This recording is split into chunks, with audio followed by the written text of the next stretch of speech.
Hello दोस्तों, स्वागत है आपका अपने से प्यारे से यूट्यूब चैनल सीबीएसई अड्डा 2.0 पर। दोस्तों, आज हमारे साथ अमरजीत सर जुड़े हैं। दोस्तों, मैं आपको बताना चाहता हूं कि सर की एक नई बैच जो कि स्टार्ट हो चुकी है, इसके बारे में सर के जानकारी लेते हैं। और बहुत सारे बच्चे सर के सिलेक्टेड हैं, इनके बारे में भी हम लोग देखेंगे कि कौन कौन से बच्चे जो है किस बैच में सिलेक्टेड है, इसके बारे में हम लोग जानकारी सर से लेते हैं। तो सर, मैं चाहूँगा सबसे पहले जो आपकी जो नई बैच स्टार्ट हुई है सर, ठीक है, उस बैच का सर क्या नाम है और कब से स्टार्ट हुई सर, इसके बारे में सर, ठीक है, अपने बच्चों के बीच, बाकी हम लोगों के बीच सर शेयर करें सर। धन्यवाद रवि जी। मैं अमरजीत सिंह यादव और चहनिया क्षेत्र में आज 2013 से लेकर के अब तक CTET, UP TET, super TET, शिक्षक भर्ती से संबंधित जितनी भी परीक्षाएं हैं, सभी परीक्षाओं की तैयारी ऑनलाइन और ऑफलाइन दोनों माध्यमों से हम कराते हैं। और हमारी पूरी टीम है जिसमें सभी विषय के विशेषज्ञ शिक्षकों के ही द्वारा पूर्ण रूप से तैयारी कराई जाती है।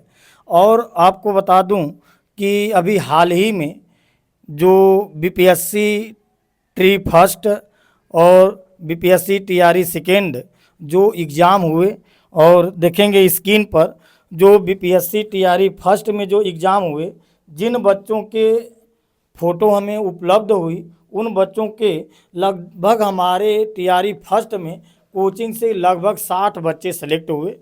और टीआरई सेकेंड में टीजीटी, पीजीटी और पीआरटी सभी को मिलाकर के लगभग 40 बच्चे सेलेक्ट हो चुके बीपीएससी बिहार में जो भी एग्ज़ाम हुए।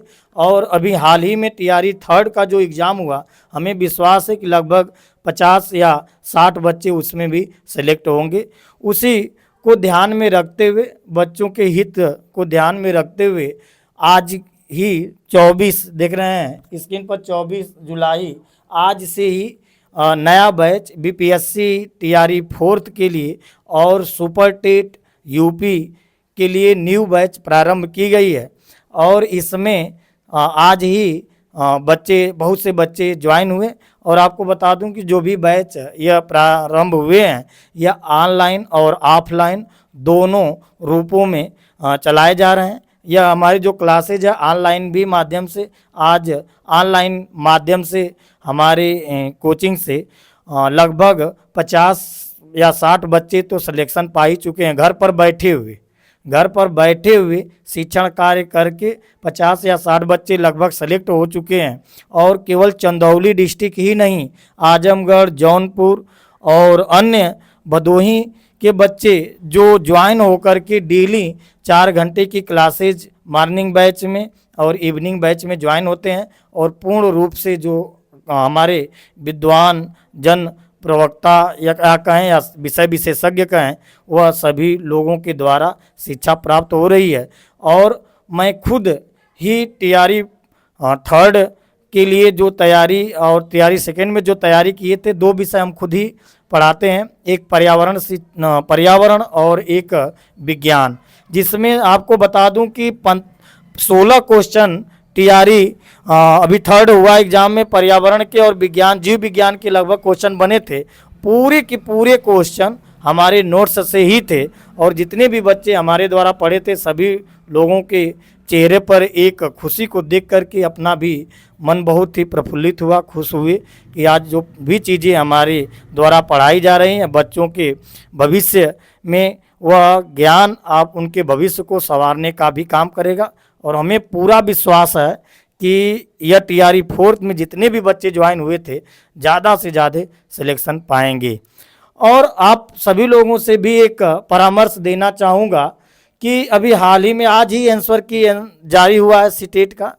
तो यदि आप 90 नंबर अगर पा गए हों, सीटेट में आंसर की से मिलान कर लें, अगर 90 नंबर आप पा गए हों, या आप ओबीसी कैंडिडेट हैं, एससी एसटी कैंडिडेट हैं, उसमें यदि 82 नंबर भी अगर पा गए हैं, तो आज से ही यह बैच आप ज्वाइन करिए। और आप देखेंगे कि आपको 3 या 4 महीने की तैयारी में आप किसी भी एग्ज़ाम में आप बैठेंगे, वह एग्ज़ाम में आप अपने को परिपूर्ण पाएंगे और हर क्वेश्चन का आपको जवाब आता रहेगा। तब आपको विश्वास होगा कि हाँ सर सही कह रहे थे। तो एक बार आप अवसर अवश्य दें। पूरा आप अपना बहुमूल्य समय दें और हमारी पूरी टीम के द्वारा एक अच्छा मार्गदर्शन पाएं और अपने लक्ष्य तक पहुँचें। और हम यही प्रयास करेंगे कि आप चाहे ऑनलाइन क्लासेस ज्वाइन करें, चाहे ऑफलाइन क्लासेस ज्वाइन करें, और ज्वाइन करके एक बार अवश्य अवसर उपलब्ध कराएं हमें भी। बहुत बहुत धन्यवाद सर, जो हम लोगों के बीच और बाकी जो आपके बहुत सारे स्टूडेंट्स हैं इस वीडियो को देखेंगे, आप लोग अधिक से अधिक वीडियो को शेयर करिए। और मैं सर कुछ सर से भी चर्चा करना चाहता हूँ, बातें हम लोग करेंगे, क्योंकि हम भी सर की कोचिंग में लॉकडाउन के समय से ज्वाइन किए। लगभग हमने सर की कोचिंग में 2 साल काम किया और बड़ा अच्छा लगा। देखिए जैसा कि मैं बहुत सारा चेहरा भी पहचान पा रहा हूँ, जैसे हमको लग रहा है सर प्राची है सर। ठीक है, बाकी प्राची है, बाकी हम यहाँ की क्या नाम है कि कृति हैं, हाँ बाकी लोग हैं, बाकी बहुत सारे बच्चे जो उसको सारा चेहरा, देखिए पूनम जी हैं, पूनम यादव करके, ठीक है। इन सभी लोगों को हम लोग पढ़ाए हैं। बाकी हर एक चेहरा हम लगता है कि हम ही लोगों के बैच का था उस समय जो पढ़ा रहा था सर। तो सभी लोग सेलेक्ट हुए और आप सभी लोग वीडियो को शेयर करिए। और सर मैं पूछना चाहूँगा कि जो आपका जो सर मनोविज्ञान सर जो आप सर पढ़ाते हैं सर, तो सर मैं बताइएगा कि सर मनोविज्ञान में सर कौन कौन से टॉपिक जो शुरू में स्टार्टिंग है जो कि सभी लोगों को पढ़ना चाहिए, तो थोड़ा सा टॉपिकों को सर यहाँ पर डिस्कस करिएगा, मनोविज्ञान के टॉपिकों को। और आपको बता दूं कि मनोविज्ञान, बाल मनोविज्ञान अगर कहें, बाल विकास के नाम से वर्तमान में उसको जाना जा रहा है। तो बाल विकास एक ऐसी टॉपिक है जो किसी भी बच्चे से यदि आप ऑब्जर्वेशन करें और आप बच्चे से आप थोड़ा सा हमारे कोचिंग के बारे में जो पढ़ा हो उनसे अगर संपर्क करें और पूछें तो बाल मनोविज्ञान की वह प्रशंसा अवश्य करेगा वो बच्चा। और हमने अपने द्वारा पूरी नोट्स बनवा करके बाल मनोविज्ञान में, चाहे यूपी टेट का हो चाहे सीटेट का हो, 30 में 30 नंबर खुद अपनी आंखों से मार्कशीट देखे हैं कि 30 नंबर का बाल विकास रहता, उसमें 30 में 30 बच्चा पाया हुआ। अगर आपको यहाँ तक बता दूं कि अगर बच्चा किसी कारणवश 80 नंबर ही पा पाया, 75 नंबर ही पा पाया, तो उसकी भी अगर मार्कशीट हमने फेलियोर की मार्कशीट अगर हमने देखा तो उसमें बाल विकास में वो 25 नंबर पाया है। तो बाल विकास की पूर्ण रूप से गारंटी है कि यदि आप पूरा का पूरा समय अगर दे दें तो बाल विकास में आप 25 या 26 नंबर पूर्ण रूप से आप प्राप्त कर सकते हैं, आपका लेवल कोई भी हो। बस आप हमें 3 या 4 मंथ का पूरा समय दे दीजिए और बाल विकास में आप 25 या 26 नंबर की आपकी गारंटी लेता हूं कि आप 25 या 26 नंबर आप अवश्य पा जाएंगे। केवल बाल विकास ही नहीं, ईवीएस भी हम पढ़ाते हैं। हमारे शिक्षक मैथ वाले सर हमारे बहुत 2 या 3 साल के हमारे सहयोगी रवि सर भी रहे और बच्चे पूर्ण रूप से सेटिस्फाई थे। इनके भी द्वारा बच्चे ने 30 में 27-28 नंबर तक अर्जन किया है, हमने देखा है। और आज मुख्य रूप से विद्यालय ज्वाइन करने के कारण समय नहीं दे पा रहे हैं, तो अन्य शिक्षकों के द्वारा भी जो मैथ पढ़ाया जा रहा बहुत ही बेहतरीन, उसमें भी 27-28 नंबर पा। हमारे यहाँ से सीटेट में अब तक का हाईएस्ट 129 नंबर है, सीटेट यूपी टेट में अब तक का हाईएस्ट 127 नंबर है। और हर बच्चे कम से कम हमारे यहाँ 150 या 200 बच्चे तो ऐसे होते हैं जो 100 नंबर से ऊपर पाने वाले हैं। और एक बार अवसर मिला केवल बीपीएससी में, आप देखिए हमारे यहाँ से 60-70 बच्चे सेलेक्ट हुए। उससे पहले उत्तर प्रदेश जो गवर्नमेंट ने 69,000 शिक्षक भर्ती कराई थी, उसमें से कम 150 बच्चे हमारे कोचिंग से सेलेक्ट हुए। और इसी क्षेत्र में ही है, इसी क्षेत्र में है, चहनिया क्षेत्र में ही।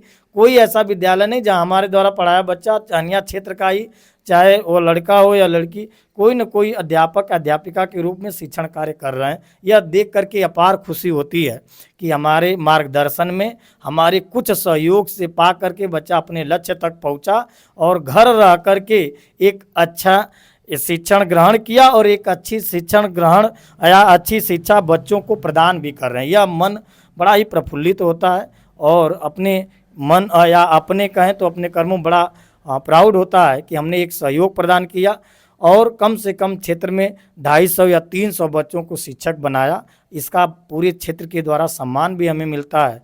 और आगे आने वाला समय में जब भी अवसर मिले तो मैं रवि सर से कहना चाहूँगा कि हर कोई भी ऐसी भर्ती है, अभी पिछली बार केवीएस की भर्ती निकली थी, उसमें से 6 बच्चे सेलेक्ट हुए, फाइनल सिलेक्शन में 1 बच्चा और 3 बच्चे बीपीएससी का उसी दिन मुख्य रूप से ज्वाइनिंग लेटर बट रहा था, नहीं जा पाए। एक बच्ची हमारी फाइनल रूप से उसमें सेलेक्ट हुई।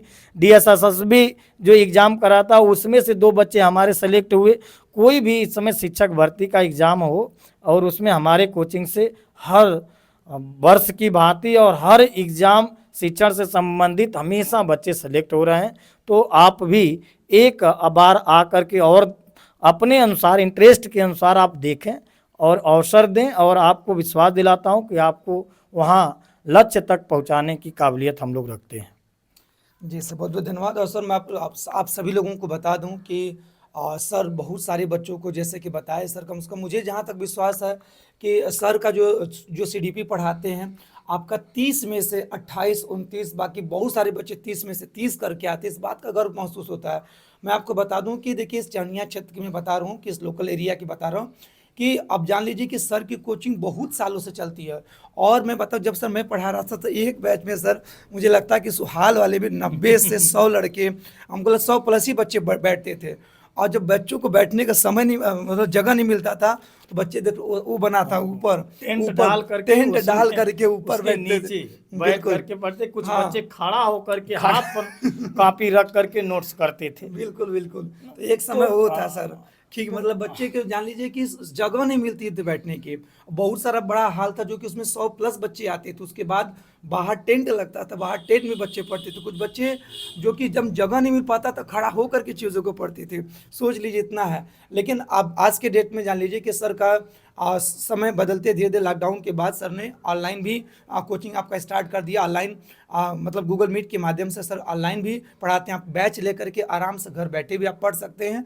और दोस्तों मैं बता दूं कि सर का एक नया यूट्यूब चैनल भी स्टार्ट हुआ, जैसा कि आप लोग सभी लोग सब्सक्राइब भी किए हो, जानते भी कई महीनों से सर का यूट्यूब चैनल चल रहा है जो कि Vaishnavi coaching by Amarjeet sir के नाम से चल रहा है। दोस्तों इसको आप लोग सब्सक्राइब करके शेयर करें। हाँ, एक चीज़ मैं आप लोगों को और खुशखबरी बताना चाहता हूँ। देखिए आज के डेट में देखिए लाइब्रेरी का बहुत बड़ा क्रेज़ हो गया। तो एक चीज़ मैं बता दूं कि सर की भी आने वाले समय मुझे लगता है कि नवंबर तक सर का गृह प्रवेश हो जाएगा, पूजा पाठ हो जाएगा। तो मुझे लगता है कि आने वाले, ठीक है, मतलब हमको लगता है सर एक साल के अंतर्गत सर, ठीक है, अंदर में ही, हाँ साल के अंदर में ही सर अपना लाइब्रेरी, ठीक है, ओपन करेंगे। और मैं बता दूं कि चानिया मार्केट में जो लाइब्रेरी ओपन होगी, ठीक है, सबसे अच्छी लाइब्रेरी सर का सपना है कि अच्छी लाइब्रेरी ओपन करेंगे। और कम से कम फीस में, जो कि गरीब घर के बच्चे हैं जो नहीं दे पाना चाहते हैं, ठीक है, मार्केट से सबसे कम फीसें होंगी और एक अच्छी, सबसे अच्छी सुविधा होगी। और सर के मार्गदर्शन में, ठीक है, आप लोगों को पढ़ने का सानिध्य मिलेगा। ठीक है सर, उस लाइब्रेरी के बारे में बताइए सर, किस चीज़ों को सर आप जरूर, ठीक है, कब खोलने वाले, इसको थोड़ा सा बताइएगा सर। हाँ, धन्यवाद रवि जी। जो लाइब्रेरी का नया ट्रेडिशन आया है लाइब्रेरी का, तो मैं उसमें अपने बच्चों को सजेस्ट करना चाहूँगा कि पहले आप किसी भी शिक्षक के द्वारा पहले अपना पूरा नोट्स बनाएं। यह नहीं कि आप जा कर के कहीं कोई नोट्स नहीं है और लाइब्रेरी में बैठ कर के समय पास कर रहे हैं, ऐसा नहीं हो। अगर आप ऐसा कर रहे हैं तो आप जान जाए अपने भविष्य के साथ खिलवाड़ कर रहे हैं।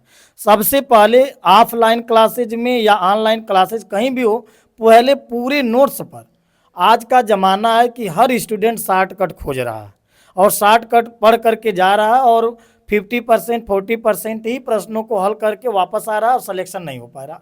तो हमारा एक परामर्श अपने सभी बच्चों को कि सबसे पहले आप गहरी या डीपली जानकारी आप रखें। एक एक टॉपिक का केस स्टडी आप कर जाएं और फिर पूरे अध्ययन करने के बाद शिक्षक के मार्गदर्शन में रह करके पूरे नोट्स बनाने के बाद तब आप एक अच्छी लाइब्रेरी ज्वाइन करिए और लाइब्रेरी का पूरा भरपूर लीजिए, प्रयोग करिए कि आप पूरे के पूरे समय हम लाइब्रेरी में अपने स्वयं के अध्ययन पर देंगे, बातचीत करने में पूरा अपना समय बर्बाद नहीं करेंगे। एक चीज़ कहना चाहूँगा कि जो यह समय है, यह समय एक गोल्डन टाइम है। अगर इस गोल्डन टाइम को अगर आप अपने द्वारा घूम करके, बातचीत करके, इंजॉय करके अगर आप गुजार दिए तो एक समय आएगा जो 35 से लेकर के 62-65 साल का जो समय रहेगा वह बड़ा ही दुखद हो जाएगा। यदि ये 25 से लेकर के 35 साल के बीच का समय अगर आप कष्ट में सह करके एक अच्छी शिक्षा ग्रहण कर लिए, एक अच्छे शिक्षक के मार्गदर्शन में शिक्षण कार्य कर लिए और एक अपने ज्ञानेंद्रियों पर नियंत्रण प्राप्त कर लिए, तो आपका जो बता दें जो आगे का समय रहा बड़ा ही सुखद समय रहेगा और आपका ही नहीं, आपकी कई पीढ़ी आने वाली सुखद अनुभव करेगी। इसलिए मैं परामर्श देना चाहता हूं अपने प्रिय जो भी तैयारी करने वाले कॉम्पिटिटर छात्र हैं, पहले आप अपने ज्ञानेंद्रियों पर कंसंट्रेट बनाएं, अपने मस्तिष्क पर कंसंट्रेट बनाएं और कंसंट्रेशन बना करके कहीं भी आप चाहे लाइब्रेरी ज्वाइन कर रहे हैं, चाहे किसी शिक्षक के, तो पूरा का पूरा समय पढ़ने पर दें और पढ़ने के बाद कुछ अर्जन हो जाए, फिर उसके बाद आप एक नई प्लानिंग के तहत अपना जॉब पूरा करिए और अपने ज्ञान को अन्य लोगों को भी प्रोवाइड करिए कि वह ज्ञान अन्य लोग पा करके भी अपने जीवन को सुखद बनाएं। इसलिए लाइब्रेरी ज्वाइन करिए या कोचिंग ज्वाइन करिए, लेकिन अपना पूरा का पूरा 100 to 100% समय दीजिए। अगर 100 to 100% समय देते हैं तो हमें पूरा विश्वास है कि जो भी लक्ष्य आपने बनाया है वह लक्ष्य आपसे बहुत दूर नहीं, बहुत नज़दीक होता जाएगा और एक दिन वह लक्ष्य की प्राप्ति आप अवश्य कर लेंगे। यह ले हमारा परामर्श मानते हुए पहले आप अपने को पूरे गहन अध्ययन, शार्ट ट्रिक मत खोजिए। और एक चीज़ और बता दें, जीवन में 2 व्यक्ति मिलते हैं। एक व्यक्ति मिलता है कि उससे 10 मिनट 20 मिनट बात करने के बाद मन एकदम प्रफुल्लित हो जाता है, जैसे लगता है कि आज 10 घंटा हम पढ़ेंगे। और एक व्यक्ति वह व्यक्ति पॉजिटिव थिंकिंग वाला रहता है। एक व्यक्ति ऐसा मिलता है जिससे हम 15 मिनट 10 मिनट बात कर लें तो जैसे लगता है कि हमारी पूरी डिग्री बेकार है, हम गलत रास्ते पर चले आए, इतना डिग्री लेकर के हम क्या कर रहे हैं, हमें कुछ नहीं आता, ऐसा महसूस करेंगे। तो उन लोगों से आप दूरी बना करके सदैव रहे, हमेशा पॉजिटिव लोगों के साथ रहे, जिससे बातचीत करने पर मन में उत्साह भर जाए और यह लगे कि हम 2 घंटा की जगह 4 घंटा हम पढ़ेंगे। जैसे गांव में ले लेते हैं, अगर एक बच्चा सेलेक्ट हो जाता तो गांव के लोग जो कम पढ़े लिखे हैं और पढ़े लिखों की भी बात कर रहे हैं, वह बच्चे, जब कोई बच्चा इलाहाबाद या अन्य जगह तैयारी कर रहा है और 2 बार 4 बार सिलेक्शन नहीं भी पाया तो उसको इतना डिमोटिवेट कर दे, कौन पढ़ाई आप पढ़ रहे हैं, वह यह हो गया, वह 50 के उदाहरण रखे रहेंगे और आपको डिमोटिलाइज कर देंगे और ऐसा महसूस आप करेंगे कि हमारा जीना ही बेकार है। तो ऐसे लोगों से दूरी बना करके रहिए और आपको विश्वास दिलाता हूँ, वही लोग जो आपको डिमोटिलाइज कर रहे हैं, वही लोग आप ही के सामने सफल होने पर आपकी प्रशंसा का गुणगान करेंगे और आपके माता पिता का भी गुणगान करेंगे। इसलिए आप पहले उनसे दूरी बना करके अपने परिश्रम पर और अपनी मेहनत पर आप स्वयं विश्वास करिए और अपने शिक्षक पर। समाज में 2 ही व्यक्ति हैं जिस पर अंधाधुंध हम विश्वास कर सकते हैं, एक अपने माता पिता हैं, कभी भी आपका बुरा होना नहीं देखना चाहेंगे, नहीं करने देंगे, और एक आपका गुरु है। और समाज में सब आपके साथ टांग खींचने वाले हैं। अगर आप बढ़ेंगे तो सोचेंगे किसी तरह इनको नीचे ला दें, तो 2 लोगों पर आप अंधाधुंध विश्वास कर सकते हैं, अन्यथा किसी पर विश्वास न करें। इसलिए गुरु की बात मानिए, अपने माता पिता की बात मानिए। कहीं भी आपको दिक्कत हो रही तो उनसे ज़रूर सजेशन लें। बहुत से बच्चे हमारे द्वारा पढ़ाए हुए कहीं भी उनको दिक्कत होती है, सर हम यह करना चाहते हैं, सर अब हम तो यह कर लिए, क्या करें। तो हम अपने द्वारा बाय हार्टली बता रहे हैं, अपने द्वारा उनको एक सही सलाह देता हूं कि आप क्या करें, है ना। तो और माता पिता से भी बैठ करके आप राय लें, पापा हम यह कर रहे हैं, हम पापा यह करना चाहते हैं, तो वह सदैव आपको एक सही दिशा देने का काम करेंगे। इसलिए आप अपने पर विश्वास करते हुए अपने कर्मों को, भले कोई भर्ती वर्तमान समय में नहीं आ रही है, हमारे नवयुवक, हमारे सभी कंपटीटर अपने रास्ते छोड़ करके अपने रास्ते से भटक रहे हैं, तो यह नहीं, आप तब तक लगे रहिए जब तक कि एक अवसर न मिल जाए। जब अवसर मिल जाए सिलेक्शन हो जाएगा।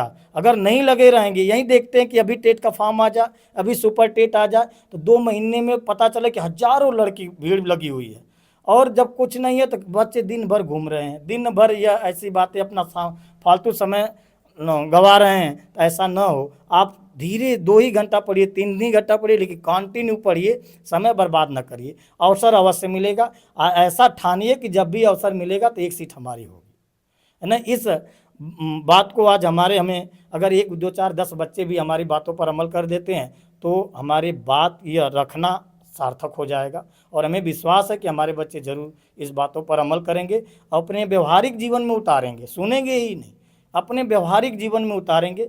और जब उतारेंगे तो हमारा शिक्षक बनना, हमारे यहाँ एक परामर्शकर्ता के रूप में शिक्षक का कार्य सफल हो जाएगा। जी सर, बहुत बहुत धन्यवाद सर। एक लास्ट में सर क्वेश्चन और सर करेंगे। सर कभी ऐसा फील नहीं हुआ सर कि मतलब हम गवर्नमेंट में नहीं हो पाए और तो कहीं वैसी फीलिंग सर, अगर कोई कहता सर उसके बारे में थोड़ा सा, कभी कभी सर कोई कह देता है कि सर आप तो पढ़ाते इतने बच्चों का सिलेक्शन, सर आपका नहीं हुआ, ठीक है, इस चीज़ों पर तो वैसे आत्मा दुखित नहीं होती है, मतलब इसकी इस चीज़ों के बारे में सर कभी? नहीं नहीं, ऐसा कभी फीलिंग नहीं हुआ। ऐसी कभी फीलिंग नहीं हुआ कि हम गवर्नमेंट जॉब में नहीं गए। हर प्रकृति हर लोग को अपना अपना कार्य डिस्ट्रीब्यूट किया है। क्या किसका कार्य है, किसको किसानी क्या कार्य करना है, बस उसी में यह काबिलियत कोई रखता है कि उसको आगे बढ़ जाए। लेकिन प्रकृति ने धोखा नहीं किसी के साथ करती है। हमको अगर शिक्षक के रूप में अगर बनाया है तो हम अकेले शिक्षक नहीं हो पाए, लेकिन अपने मार्गदर्शन में अपनी पूरी टीमों के साथ 400 लोगों को हमने तो शिक्षक बनाया। हमें यह गर्वान्वित होता है कि कम से कम 400 लोगों को तो शिक्षक बना दिया। और कहीं भी जाते हैं तो पैर छूने वालों की लाइन लग जाती है। किसी निमंत्रण में अगर हम पहुंच जाएं तो पैर छूने वालों की लाइन लग जाती है। और कौन आ गया? एक बार की बात अगर हम ज्वलंत उदाहरण के रूप में अगर बताएं तो जैसे ही हम वह गए और कम से कम हमारे 10 बच्चे जो प्राथमिक शिक्षक के रूप में कार्यरत थे आए और पैर छूते रहे, तो एक लोग हमारे साथ के परिचय के थे, वह पूछे कि अरे ये कौन लोग थे? तो हम कहें कि ये हमारे यहाँ पढ़े हुए हैं, हमारे द्वारा पढ़ाए गए सभी छात्र हैं जो प्राथमिक में कार्यरत हैं। तो वो क्या कहे, वो भी पढ़े लिखे थे। देखिए तो आप पढ़ लिख करके नहीं सरकारी नौकरी प्राप्त कर पाए और सब बच्चे प्राप्त कर लिए। तब हमें कहें कि यह बच्चे प्राप्त कर लिए लेकिन उसमें हमारा थोड़ा सा योगदान रहा, तो हम योगदान दे करके इन्हीं बच्चों को नहीं 400 बच्चों को शिक्षक हमने बनाया है। तो प्रकृति ने हमारे साथ कोई यह नहीं, हमें उस लेवल पर रखा है, मान सम्मान दिया। अगर हम एक शिक्षक बन जाते तो 400 को कौन बनाता? तो हम बनने के लिए नहीं, बनाने के लिए हैं और सदैव बनाते रहेंगे। और हमें पूरी प्रकृति पर विश्वास है कि हमें कभी कोई किसी भी चीज़ की कमी नहीं होगी, जो कभी कमी ही नहीं होगी या न कभी होती हुई दिखाई देती है, न कभी हमने यह महसूस किया। और जब बहुत से ऐसे निगेटिव लोगों से बातें होती रहती है, बस सीधे से हम कह देते नहीं हुआ नहीं हुआ, कोई बात नहीं। लेकिन हम लोग अपने कर्मों पर बड़ा प्राउड फील करते हैं कि हम नहीं हुए, लेकिन गरीब से गरीब बच्चों को हमने चमत्कारी नेतृत्व करके दिखाया है। चमत्कारी नेतृत्व का मतलब कि नेतृत्व प्राप्त करने वाले को विश्वास न हो कि हम ऐसा हो जाएं, और नेतृत्व देने वाला अगर वहाँ तक पहुँचा दे तो उसी को चमत्कारी नेतृत्व कहते हैं। कुछ ऐसे बच्चे कमज़ोर और आर्थिक और मानसिक दोनों कमज़ोर, और उन बच्चों को हमने शिक्षक बना करके आज 4 साल 6 साल हो गया उनको पढ़ाते हुए, और वो बच्चे पढ़ा रहे हैं और आज भी मानते हैं कि सर आपकी वजह से हमने शिक्षक हो गए। तो इससे बड़ा हमारी भविष्य की निधि क्या होगी, इससे बड़ा हमारा धन क्या होगा? तो यह नहीं है कि हमने गवर्नमेंट नौकरी नहीं पाया, नहीं, यह है मुख्य रूप से हमारे अंदर काबिलियत है एक बच्चों को निखार करके वहाँ तक पहुँचाने का। तो आपको विश्वास दिलाता हूँ कि सदैव निखार करके वहाँ तक पहुँचाने का कार्य करूँगा।